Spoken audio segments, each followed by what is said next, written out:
اور حنفی فقہ کا پوری دنیا کا سب سے مشہور عالم دین مولانا خالد سیف اللہ رحمانی حیدرآباد میں رہتے ہیں.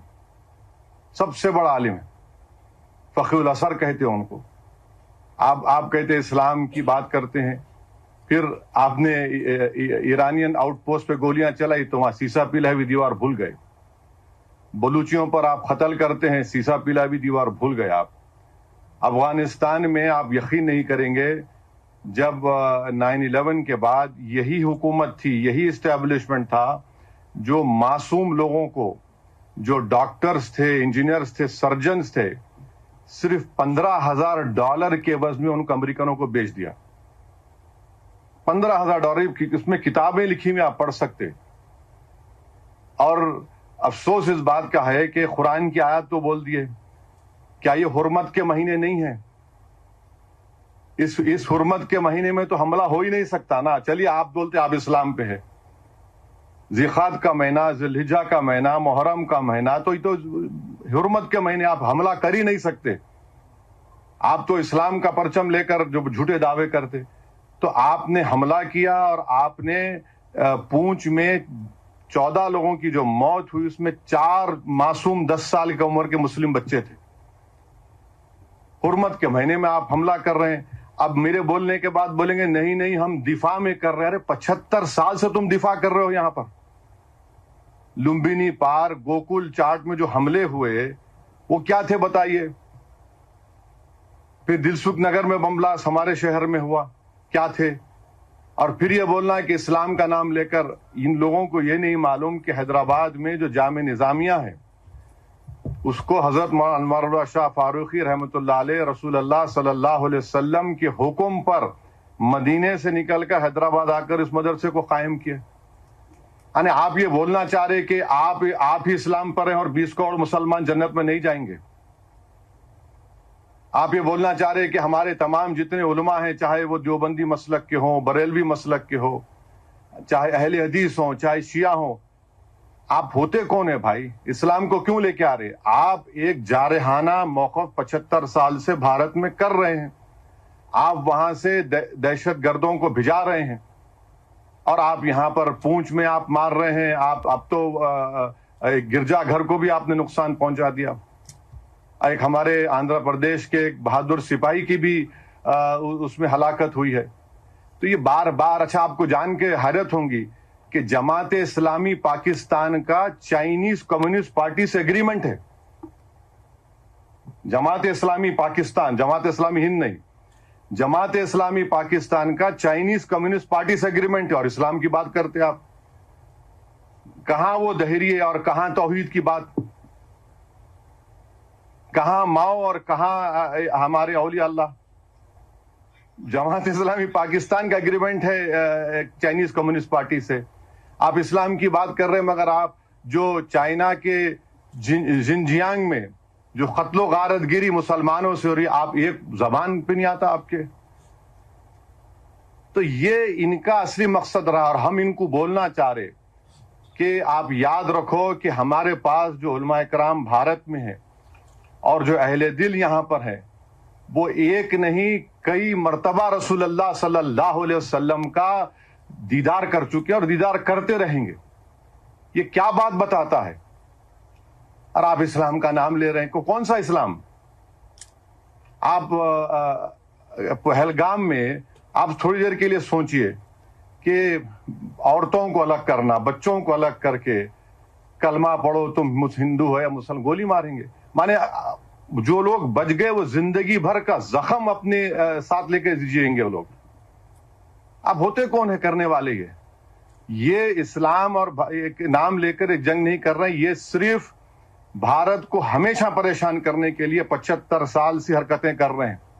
جو شریر تھے وہ توڑے ملک کو, جو امن پسند تھے اس ملک میں رہ گئے.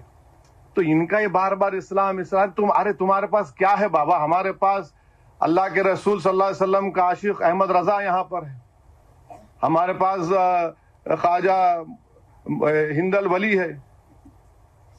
ہر بار تم تو اچھا بھیک منگے ہیں یہ لوگ, یقین بنو افیشیل بھیک منگے ہیں پاکستانی. آئی ایم ایف سے لون لے رہے جا کے $1 بلین کا, آپ 75 سال سے آپ نے کیا کیا؟ کس نے آپ کو مجبور کیا آئی ایم ایف کا لون لینے کے لیے؟ اور افسوس کی بات یہ ہے کہ آئی ایم ایف کا لون لے رہے ہیں اور یہ انٹرنیشنل یہ انٹرنیشنل مانیٹری فنڈ نہیں، یہ انٹرنیشنل ملیٹنٹ فنڈ دے رہے ہیں پاکستان کو، وہ استعمال کریں گے۔ اب آپ دیکھیے یہ یو ایس اے ہے، جرمنی ہے، جاپان ہے، یہ کیسا ہے لوگ اس کو اگری کر رہے ہیں، جبکہ ہمارے زمین پر، ہمارے گھروں پر، ہمارے سپاہیوں پر حملے ہو رہے ہیں اور ان کو 1 بلین کیا ہے کا لون ملا رہا ہے۔ تم حکومت تم چلانا تو دور کی بات، تم کو اکانومی چلانا نہیں آتا تمہارے کو، کیا ہے تمہارے پاس؟ وہاں سے بیٹھ کے آپ بول رہے اسلام یہ اسلام وہ، کوئی کچھ نہیں ہے، یہ صرف ان کی جارحانہ غلط پالیسی ہے، یہاں پر امن کو بگاڑنے کے لیے، یہاں پر ہندو اور مسلمانوں میں نفاق پیدا کرنے کے لیے، اور ان کو یہ بات پسند نہیں آتی۔ آپ اندازہ لگائیے کہ بھاولپور اور مریدکی میں حملہ ہوا تو جو شخص امریکہ میں ٹیررسٹ ہے، حافظ عبدالرؤف، یہ ایل ای ٹی کے صدر کا بیٹا، وہ نماز جنازہ پڑھا رہا، اس کے پیچھے بینڈ آرگنائزیشن لوگ کھڑے، ان کے پیچھے پاکستان کی فوج کھڑی بھی ہے۔ تو آج بھی آپ کل رات میں ہم دیکھے سری نگر کے ایئرپورٹ کے قریب ڈرونز آ گئے، تو آپ اور ہم حیدرآباد میں بیٹھ کر اندازہ بھی نہیں کر سکتے، بلکہ بھارت کے دوسرے مقامات پر جو لوگ بیٹھے ہوئے ہیں وہ اندازہ بھی نہیں کر سکتے کہ کیسے بہادری کے ساتھ ہماری فوج ان کا مقابلہ کر رہی ہے، اور کیسے بہادری کے ساتھ اور صبر کے ساتھ جموں کشمیر کے بارڈر پر بسنے والے لوگ، پنجاب کے بارڈر پر بسنے والے لوگ اور راجستھان کے بارڈر پر بسنے والے لوگ جو ہمت سے ان تمام مصائب اور مشکلات کا سامنا کر رہے ہیں۔ اور ہم ان کو بتانا چاہیں گے کہ ہمارے رسول صلی اللہ علیہ وسلم نے ہم کو یہ تعلیم دی کہ تم کسی سے جنگ مت کرو، یہ حدیث ہے، یہ تم کسی سے جنگ مت کرو، مگر اگر کوئی تم سے جنگ کرتا ہے تو ثابت قدم رہو۔ تو ہم کو اب ثابت قدم رہنا ہے۔ یہ سوال کوئی ہندو مسلمان کا، عیسائی کا، بودھ کا نہیں، یہ سوال دو قومی پارٹی کانگریس اور بی جے پی کے، ان کو بھی، ان دونوں قومی پارٹیوں کو اپنی تو میں ختم کرنی چاہیے۔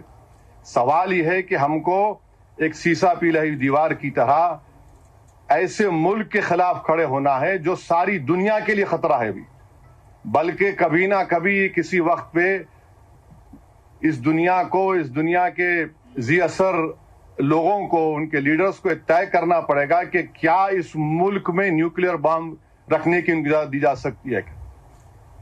ان کے پاس جو نیوکلیئر بام ہے اس کو ڈسارم کرنے کی ضرورت ہے، اس کو ختم کرنے کی ضرورت ہے۔ اور بار بار آپ بول رہے ہیں، کمینگی کی حد یہ ہے کہ سری نگر میں دواخانوں کو نشانہ بنایا گیا۔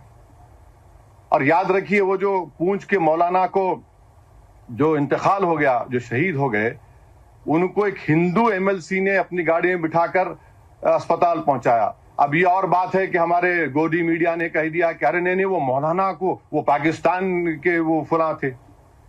تو ہم کو یہ کوشش کرنا ہے کہ ہم پورے لوگ ایسے وقت میں اپنے سیاسی اختلافات کو سے اٹھ کر جب ہم اپنی فوج کے پیچھے کھڑے رہیں اور فوج بے باکی سے مقابلہ کرے، اور پاکستان کا جھوٹا پروپیگنڈا، یہ گرا دیے وہ گرا دیے، انہوں کچھ نہیں گراتے، انہوں خود انشاءاللہ گریں گے، دیکھیں گے آپ۔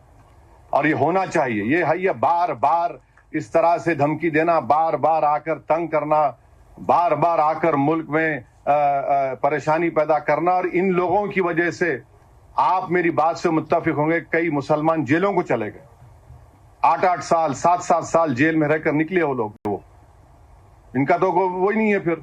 تو اس لیے میں سمجھتا ہوں کہ ہم لوگ متحد رہیں، اور جو لوگ شرارت کرنا چاہ رہے ہیں، جو لوگ خواہ یہ نفرت پیدا کرنا چاہ رہے ہیں، وہ بھی باز آئیں۔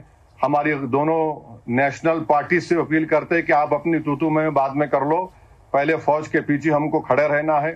اور یہ جو بار بار مداخلت پاکستان کی طرف سے کی جا رہی ہے، ہماری سرکار نے کہہ دیا کہ ہم اپنے انٹینڈڈ آبجیکٹیوز کو حاصل کر لیے، اگر آپ ایسکیلیٹ کریں گے تو ہم پیچھے نہیں ہٹیں گے، اگر پاکستان ڈی ایسکیلیشن کرے گا تو وہ وہی رہے گا، اگر پاکستان ایسکیلیٹ کرے گا تو کوئی بھی ملک خاموش نہیں بیٹھے گا۔ اور میں یہ بار بار میں یہ کہہ رہا ہوں، کسی کی محبت میں نہیں کہہ رہا ہوں، یہ وطن میرا ہے، ہم اس وطن میں، ہماری ماں کی پیٹ سے اس وطن میں پیدا ہوئے، اور جب انشاءاللہ ایمان کے ساتھ ہم جائیں گے اس دنیا سے تو ہم اسی وطن کی آغوش میں جائیں گے، چاہے میں ہوں یا شبیر صاحب ہو یا آپ تمام ہوں۔ تو یہ پروپیگنڈا جھوٹا ہے پاکستان کا. اسلام کا نام لے رہے ہیں. ارے تم مبارک مہینے میں کیسا تم کہ اسلام کا نام لے کے تم بچوں کو مار دیے. تمہاری 2 نیشن تھیوری کو ہم نے پہلے ریجیکٹ کر دیا تھا. تو میں تمام سے آپ سے اپیل کر رہا ہوں آپ کے ذریعے سے, کیونکہ صحافیوں کے درمیان میں بولنے کا فائدہ یہ ہے کہ انفارمیشن جلدی سے دوسروں تک پہنچ سکتی ہے. تو میں پھر سے جناب ماجد صاحب کا شکر گزار ہوں کہ آپ نے ماشاءاللہ ایک بہت بڑے فنکشن کا انعقاد عمل میں لایا. اور ماجد صاحب آخر میں آپ کو ایک بات کہوں گا کہ خواتین کو بھی ایوارڈ دیجیے. آپ خواتین کو بھی اردو کے ایوارڈ دیجیے. آپ پورے مرد حضرات کو دے رہے ہیں ایسا نہیں ہے. خواتین بھی بہت آپ کی جرنلزم میں ہیں, ان کا بھی آپ خیال رکھیے. یہ کیونکہ آپ کو اور ہم کو گھر کو جانا پڑتا ہے تو یہ اس بات کا خیال ہے کہ بہت بہت شکریہ. السلام علیکم.